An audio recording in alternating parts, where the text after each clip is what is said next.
ፊልሙ የሚጀምረው በብራስልስ ቤልጂየም እምብርት ላይ በሚገኘው የሲአይኤ ደህንነቱ የተጠበቀ ጥቁር ጓዳ ላይ በተደረገ ደፋር ዘረፋ ነው። አውቶማቲክ መሳሪያ መተኮስ ይጀመራል። አንድ ጠባቂ ከጓዳው በር አጠገብ ወድቆ ይሞታል። ጭንብል የለበሰው ሽፍታ የጠባቂውን መግቢያ ካርድ በፍጥነት ወስዶ ልክ እንደ ጌጣጌጥ መሸጫ ሱቅ በሩን ይከፍታል። ቁልፉን ተጠቅሞ የነጣጠረበትን የጓዳ ሳጥን ከፍቶ አንድ ካኒስተር አውጥቶ በጥንቃቄ በትልቅ ቦርሳ ውስጥ ያስቀምጣል። ሲወጣም የጭካኔው ውጤት በግልጽ ይታያል። ከኋላው የሞቱ አስክሬኖች ጥሎ አልፏል። በሚስጥራዊ የኋላ አገልግሎት መውጫ በኩል ካመለጠ በኋላ ቦርሳውን ወደ ሞተር ሳይክል ይጥላል። ሌላ ሞተር ሳይክል ከመድረሱ በፊት ተነስቶ ይወስደዋል። ቦርሳውን በመጨረሻ ከአውራ ጎዳና ላይ ባለው መተላለፊያ ስር ከመርሴዲስ መኪና አጠገብ ደህንነቱ በተጠበቀ ቦታ ላይ ይጣላል። ቦርሳው ተመልሶ ሲወሰድና ከኋላ ወንበር ላይ ላለው ሰው ሲሰጥ የውስጥ ስራ መሆኑን የሚያሳዩ ምልክቶች መታየት ይጀምራሉ። በሲአይኤ ዋና መስሪያ ቤት የምትሰራና ብራንት የተባለች ወኪል ካኒስተሩን የያዘውን ሰው ብትደውልለትም ስላልመለሰላት ተበሳጭታለች።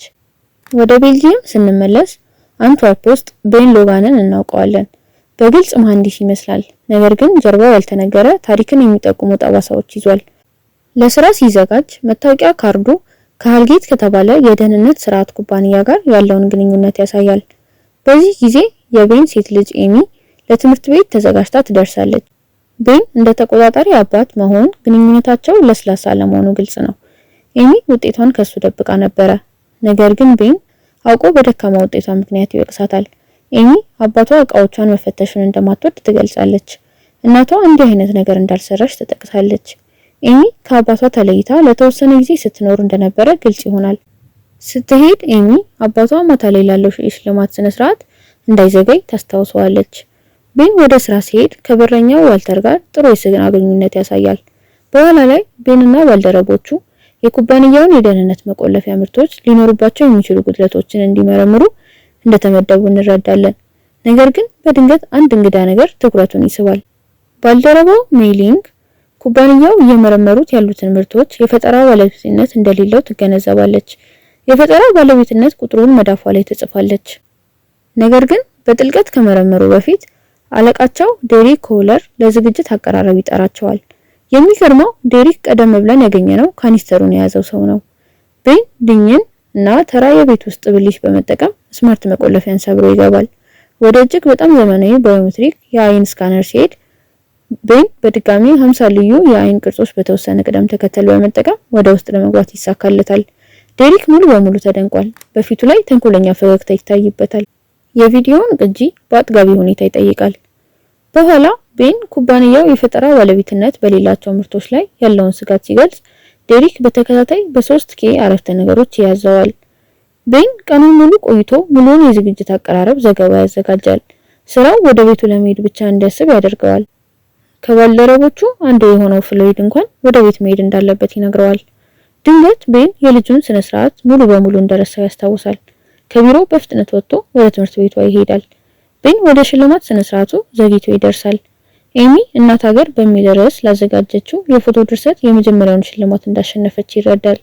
ቤን ልጁን በምግብ ቤት ውስጥ ፎስቦል ስትጫወትና በኤሚ የፎቶ ድርሰት ውስጥ ከታየው ናቢል ከሚባል ሰው ጋር ጥሩ ጊዜ ስታሳልፍ ያገኛታል። ቤን ወደ ቤት በሚሄድበት ጊዜ ስለ ሰውየው ይጠይቃታል። እሷም በግዴለሽነት ጓደኛ ብቻ እንደሆነ ትመልሳለች። በድጋሚ በየጊዜው ሲጣሉ በመቆየታቸው በአባትና በሴት ልጅ መካከል ያለው ትልቅ ትስስር ግልጽ ነው። ኤሚ እርቧት ለአባቷ የምትበላው ነገር ካለ ትጠይቀዋለች። ቤን የኮኪስ ሳጥን ይሰጣታል። ነገር ግን የአለርጂክ የምትሆንበት ኦቾሎኒ ያለው። ምቾት እንዳልተሰማት ሲረዳ ቤን ወዲያውኑ ወደ ሆስፒታል ይወስዳታል። ጠዋት 8 ሰዓት ሲሆን ኤሚ ከድንገተኛ ክፍል ትወጣለች። ቤን ከስራ አንድ ዕቃ መውሰድ እንዳለበት ይነግራታል። በዚህ ሂደት ውስጥ ኤሚ አባቷ እሷንና እናቷን ስለተዋቸው ምጽታዊ አስተያየቶችን ትሰጣለች። ወደ ቢሮ ሲደርስ ቤን ባየው ነገር ሙሉ በሙሉ ይደነግጣል። መላው የሃልጌት ህንጻ ሙሉ በሙሉ ባዶ ሆኗል። ምንም የቤት ዕቃዎች፣ ምንም መሳሪያ የለም። ቤን የቢሮውን ስልክ ቁጥር ለመደወል ቢሞክርም ቁጥሩ የለም የሚል መልእክት ብቻ ነው የሚሰማው። ከዚህ የባሰ ደግሞ የሞባይል ስልኩ በድንገት ይዘጋል። ቤን ወደ ህዝብ ስልክ ቤት ሄዶ ብራስልስ የሚገኘውን የሃልጌትን ዋና መስሪያ ቤት ይደውላል። የዴሪክን ቢሮ ለማግኘት ይሞክራል። ለድንጋጤው ኦፕሬተሩ ሃልጌት ውስጥ የሚሰራ ዴሪክ እንደሌለ ይነግረዋል። ስለ ኤሚ ደህንነት ተጨንቆ ምን እየተካሄደ እንዳለ ለማወቅ አብራው ወደ ብራስልስ ለመውሰድ ይወስናል።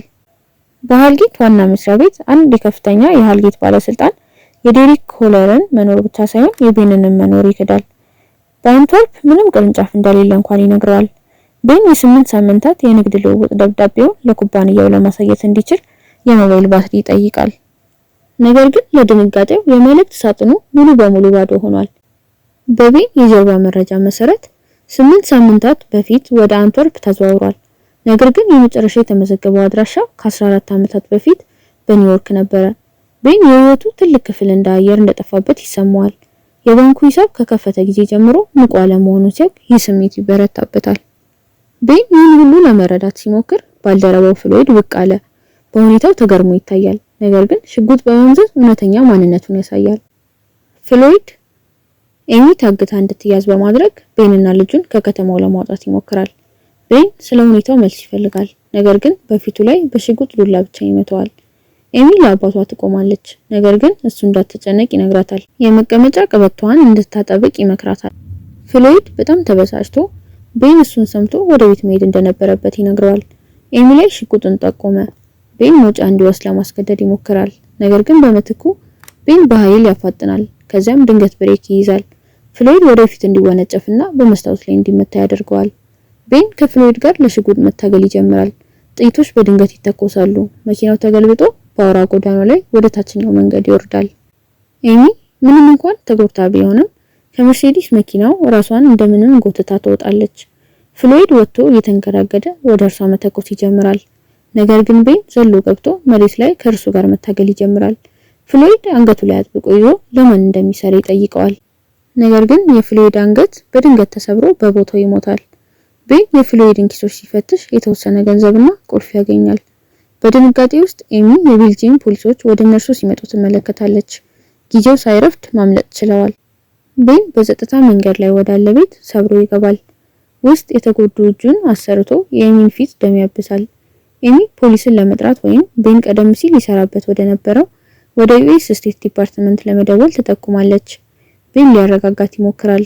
እሱ መኖሩን የሚያሳይ ምንም ማስረጃ ስለሌለ ማንም ሊረዳቸው እንደማይችል ይነግራታል። በድንገት አይኖቹ ከፍሎይድ በወሰደው ኤሲ ፊደላት የተቀረጸበት ቁልፍ ላይ ያርፋል። ይህም የአንትወርፕ ሴንትራልን ያመለክታል። ወደ አንትወርፕ ማዕከላዊ ጣቢያ በባቡር ይሄዳሉ። ካፌ ውስጥ ተቀምጠው ሳለ የቴሌቪዥን ዜና ፖሊስ እነርሱን እንደሚፈልግ ይገልጻል። ቤን ኤሚን ብቻዋን በካፌ ውስጥ ትቶ ወደ መቆለፊያዎቹ ይሄዳል። ኤሚ ፖሊሶች ቤን ሲያሳድዱ ስትመለከት ትደነግጣለች። እሱን ለመፈለግ ትጣደፋለች። ይህ በእንዲህ እንዳለ ቤን የፍሎይድን መቆለፊያ በመፈተሽ ተጠምዷል። ኤሚ እሱን በፍርሃት ስትፈልግ ፊት ለፊት ከፖሊሶች ጋር ትገናኛለች። ነገር ግን ለቤን ምስጋና ይግባውና በግርግሩ መካከል ሳይታዩ ማምለጥ ችለዋል። ቤን በፍሎይድ መቆለፊያ ውስጥ ያገኘውን ፋይል ይከፍታል። ብዙ የሜሊንግና የቀሩ የባልደረቦቹን ፎቶዎችና ዝርዝሮች ያገኛል። ኤሚና የአያቷ ፎቶ እንኳን አለ። ከኤሚ በተቃራኒ ቤን እንደ በረዶ ኪዩብ መረጋጋቱን ይጠብቃል። ካርታ አውጥቶ የባልደረቦቹን አድራሻዎች ምልክት ያደርጋል። በልጁ እገዛ ለነሱ ቅርብ የሆነው ሆስፒታል ያገኛል። በፍጥነት ወደዛ ይሄድና የሬሳ ክፍል ፈረቃ ስራ አስኪያጅን በገንዘብ ይደልለዋል። ወደ ውስጥ ሰርጎ በመግባት ቤን ከሞቱትና ህገወጥ ስደተኞች ከተሰየሙት ባልደረቦቹ ጋር ፊት ለፊት ይገናኛል። በሜሊንግ መዳፍ ላይ የተጻፈውን የፈጠራ ባለቤትነት ቁጥር ሲጽፍ ቤን ዋልተር በአስክሬኖቹ መካከል እንደሌለ ይገነዘባል። ሲወጡ እሱ እነርሱን ሲፈልግ በማየታቸው ደነገጠ። ወዲያውኑ ማሳደድ ይጀምርና ወደ እነርሱ መተኮስ ይጀምራል። ያመልጥና የሆስፒታሉን ሰራተኞች ይመታል። ቤን ግን እያንዳንዱ ጥይት በብልሃት ያመልጣል። በመጨረሻም ወደ በሽተኞች ክፍል ይደርሳሉ። ኤሚ ራሷን በአልባሳት ማስቀመጫ ውስጥ ተደብቃለች። ዌልተር ቀስ ብሎ የአልባሳት ማስቀመጫውን ከፍቶ ሊተኩስ ሲዘጋጅ ቤን ጣልቃ ይገባል። ሽጉጥ ላይ ግብግብ ይከተላል። ነገር ግን ዌልተር በመጨረሻ እንደገና ይቆጣጠረዋል። በዚህ ጊዜ የዘለለችውና አባቷን ያዳነችው ኤሚ ነች። ቤን የዋልተር መዘናጋት ተጠቅሞ ያለ እረፍት ተኩሶ ይገድለዋል። ነገር ግን ይህ ከዋጋ ጋር ይመጣል። ልጁ በዋልተር ተመታ፣ የስጋ ቁስል ይደርስባታል። ሆስፒታሉን ከለቀቁ በኋላ ቤን የኤሚን ቁስል ለማከም ይሞክራል። ቤን የሚያስደንቅ ዜና ሊያጋራ ነው። በስቴት ዲፓርትመንት ውስጥ ያለው ስራው ሽፋን ብቻ ነበረ። እሱም በእርግጥ ከፍተኛ ችሎታ ያለው የሲአይኤ ኦፕሬቲቭ ነበረ። ፍሎይድና ዋልተር የሰለጠኑ የመንግስት ገዳዮች ነበሩ። በመቆለፊያው ውስጥ ያገኘው ፋይል የኢላማ ዝርዝር ሆኖ ተገኘ። እውነቱ ኤሚን እንደ ትልቅ ድንጋይ ይመታታል። ይህም አባቷን ሙሉ በሙሉ እንደማታውቅ እንድትገነዘብ ያደርጋታል። ወደ አሜሪካ ስንመለስ CIA የሁለት የቀድሞ ወኪሎች የዋልተርና የፍሎሪ ግድያ ሪፖርቶች ደርሰውታል። ከነርሱ ጋር ይሰራ የነበረው ቤን ላይ ጥርጣሬዎች እንዳሉም ያውቃሉ። በደህንነት እውቀቱ ምክንያት ቤን ከዘረፋው ጋር የተገናኘ ሊሆን እንደሚችልም ያምናሉ። ለዋና አለቆች ዋናው ስጋት የተሰረቀው ካኒስተር ነው። ከ6 ወራት በፊት በሃልጌት የተያዘች መርከብ ሰምጣ ነበረ። ካኒስተሩ ሃልጌት ለተለያዩ ነገሮች ለራሳቸው ጥቅም በሚስጥር የጦር መሳሪያዎች እያቀረበ መሆኑን የሚያሳይ ማስረጃ ይዟል። ከመርከቧ ሰራተኞች ቤተሰቦች መካከል አንድ ቤተሰብ በሃልጌት ላይ ክስ ከመመስረት በስተቀር ካሳ ተቀብለዋል። ምርመራው ከቀጠለና ያ ካኒስተር ከጠፋ ሁሉም ጣቶች አገሮችን ለማተራመስ በሲአይኤ ላይ ይጠቁማሉ። አና እና ቤን አብረው ስለነበሩ እሷን ልታገኘው ይፈልጋሉ። ከስራ ከለቀቀ በኋላ ለ6 ወራት ከቤን ጋር እንዳልተነጋገረች ትናገራለች። ነገር ግን እሱን ለማግኘት አሁንም ተስማማለች። ከዴሪክ ጋር በስልክ ስትነጋገር አና በእርግጥ ከዘረፋው ጀርባ ያለችው እሷ እንደሆነች፣ ነገር ግን ስለ ግድያዎቹ የማታውቅ መሆኗ ያወጣል።